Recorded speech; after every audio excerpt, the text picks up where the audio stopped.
జై శ్రీరామ్. అందరికీ నమస్కారం. వెల్కమ్ టు న్యూస్ అఖండ. నేను మీ కస్తూరి శ్రీధర్. వాళ్ళు నోటుకొచ్చేట్టు మాట్లాడుతూ ఉంటారు మన వ్యతిరేకులంతా కూడా. అది దేశానికి సంబంధించి కానీ లేకపోతే హిందుత్వానికి సంబంధించి కానీ వాళ్ళు మాట్లాడుతూ ఉంటారు.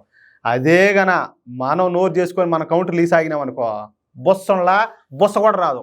వచ్చే బొస్స ఆడన్నీ అయిపోతాయి. అన్నీ ఇంక లోపలే సౌండ్లు అన్నీ కూడా బయటకు వచ్చేదానికి ఉండదు.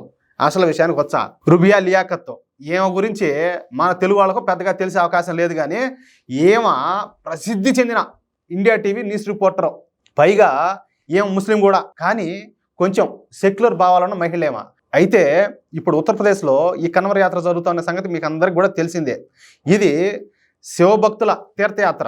ఉత్తరప్రదేశ్ నలుమూలల నుంచి భక్తులు నడుచుకుంటా వచ్చి ఈ పవిత్రమైన గంగానది జలాలను తీసుకుపోయి వాళ్ళ గ్రామాల్లో ఉన్నటువంటి శివాలయాలను అభిషేకం చేస్తారు.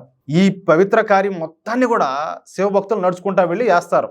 ఇదంతా కూడా మనం గత వీడియోలో కూడా చెప్పుకున్నాం. అయితే ఈ కార్యక్రమంలో లక్షల సంఖ్యలో భక్తులు పాల్గొంటారు. ఈ సమయంలో వాళ్ళు ఈ సాత్వికమైనటువంటి శాకాహార భోజనాన్ని వీళ్ళు తింటారు. ఇక కన్వర్ యాత్ర జరిగే మార్గాల్లో వ్యాపారులు ఏంటంటే వాళ్ళ దుకాణాలు ఏర్పాటు చేసుకొని ఆహార పదార్థాలు, ఈ పండ్లు, ఫలాలు ఇవన్నీ కూడా భక్తులకు అమ్ముకుంటూ ఉంటారు. అట్నే వాళ్ళు బతుకుతూ ఉంటారు. ఏంటంటే వాళ్ళకి అదొక బిజినెస్, ఆ బ్రహ్మానందం అన్నట్టు. అయితే యోగి ఆదిత్యనాథ్ ప్రభుత్వం ఇలా కన్వర్ యాత్ర మార్గాలలో దుకాణాలు ఏర్పాటు చేసే వ్యాపారులు వాళ్ళ పేర్లను, అలాగే వాళ్ళ షాప్ పేర్లను, అలాగే వాళ్ళ షాపుకు సంబంధించిన లైసెన్సులను తెలియజేస్తా తమ దుకాణాలపై రాసి పెట్టాలని చెప్పేసి ఆదేశాలు జారీ చేశారు. ఈ విషయం కూడా మనకు తెలుసు, గతంలో ఎన్నోసార్లు చెప్పుకున్నాము. కానీ ఇంకా ఎవరైనా చూడని వాళ్ళకు ఉంటే వాళ్ళకు తెలియాలని చెప్పేసి మళ్ళీ చెప్తున్నాము. నిజానికి ఈ విషయంలో తప్పు కూడా ఏంలే. అయితే ఇక సూడో సెక్యులర్ పార్టీలు, సూడో సెక్యులర్ నాయకులు, కొంతమంది సోకాళ్ళ మేధావులు, కొంతమంది సెలబ్రిటీలు యోగి గారు తీసుకున్న ఈ నిర్ణయం మీద ఇరుసుకుపడిపోయినారు. ఊరికే కూడా కాదు, ఇది రాజ్యాంగం మీద జరిగిన దాడి అని చెప్పి యోగి ఆదిత్యనాథ్ మనుషులను మతాల వారిగా విభజిస్తున్నాడని చెప్పేసి, యోగి ఆదిత్యనాథ్కు మానవత్వం లేదని, యోగి ఆదిత్యనాథ్ కసాయి వాడని చెప్పేసి నోటుకొచ్చినట్టు వాడడం ప్రారంభించాడు.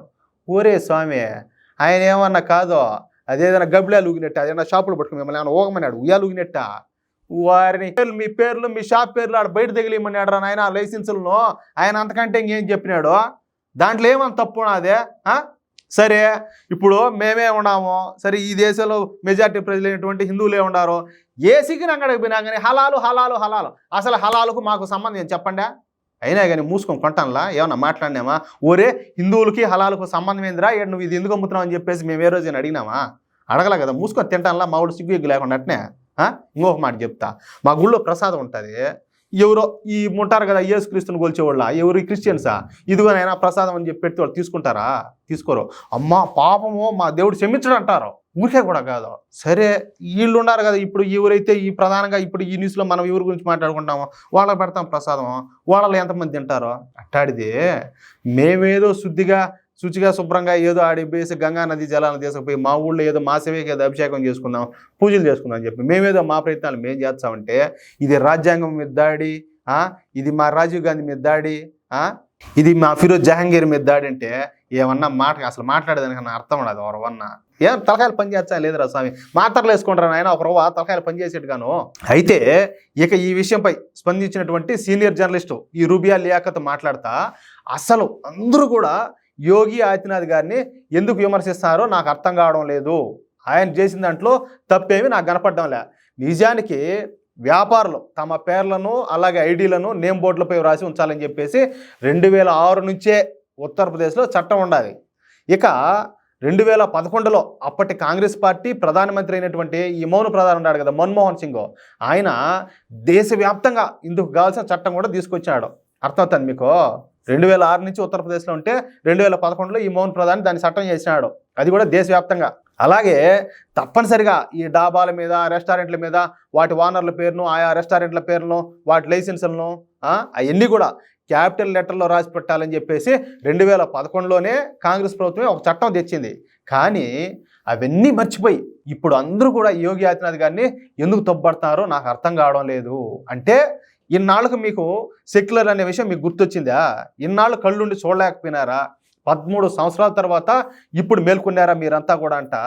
ఈ సూడో సెక్యులర్ పార్టీలకు, సూడో సెక్యులర్ నాయకులకు, ఈ సోకాళ్ళ మేధావులకు, ఈ సెలబ్రిటీలు ముసుగేసుకున్నారు కొంతమంది. ఈ సోను సూద్ కూడా ఏదో కామెంట్ ఏదో పెట్టాడంట. అది ఏమని, ఇప్పుడు రాముడు కూడా శబర ఎంగిలి పండ్లు తిన్నాడో, అయ్యో దాంట్లో తప్పే ఉన్నదంటే, ఓరి నాయన హిందువురా స్వామి, ఆమె హిందువురా నాయనా, ఆమె హిందువు. శ్రీరాముని పూజించిందామా, శ్రీరాముడి కోసం కళ్ళు కాయలు కాసి పెట్టుకే ఎదురు చూసింది. ఆమె ఎంత గొప్ప భక్తురాలు రామయ్యకు. వీళ్ళేటోళ్ళు అది కూడా మనోడితో మేము చెప్పాలనా, ఊరే నువ్వేదో దానాలు ధర్మాలు చేస్తాం అనుకుంటారా, కానీ కాంగ్రెస్ ఆడిచ్చే బొమ్మ అని చెప్పి వీళ్ళందరూ కనుక్కోలేకపోతారు. ఈయన మళ్ళీ తెర మీద తీసుకొచ్చారు. ఇప్పుడు ఎట్లా ఒకటి చేసి మళ్ళీ ఓడిని అడ్డం పెట్టి కొంత పేరు దబ్బాలని మళ్ళీ అర్థమవుతుంది కదా మీకు అంతా కూడా.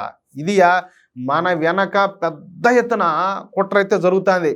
మొత్తానికి మీరు అవునన్నా కాదన్నా కూడా మన అంటే ఈ దేశంలో ఉన్నటువంటి మెజారిటీ ప్రజలైనటువంటి వాళ్ళు ప్రతి ఒక్కరు కూడా ఈ హిందూ సమాజం ప్రమాదంలో ఉండాలి ఇలాంటి దుర్మార్గుల చేతుల్లోనూ. దీంట్లో అయితే అనుమానం లే, సందేహం లేదు. కొండ బద్దలు కొట్టినట్టు చెప్తున్నా, నో డౌట్, ఇబ్బంది ఏమి లే. అర్థమవుతుంది కదా, అది విషయం. ఈ వీడియోపై మీ యొక్క అమూల్యమైన అభిప్రాయాలను ప్రతి ఒక్కరు కూడా కామెంట్ రూపంలో తెలియజేయాలని చెప్పి కోరుకుంటూ, ఇంతటి విలువైన సమాచారాన్ని మీకు ఎంతమందికి వీలైతే అంతమందికి షేర్ చేయండి దయచేసి. అలాగే ఇంతవరకు ఎవరైనా కూడా మన ఛానల్ను సబ్స్క్రైబ్ చేసుకోకపోతే ప్రతి ఒక్కరు కూడా మన ఛానల్ సబ్స్క్రైబ్ చేసుకోండి. జై శ్రీరామ్.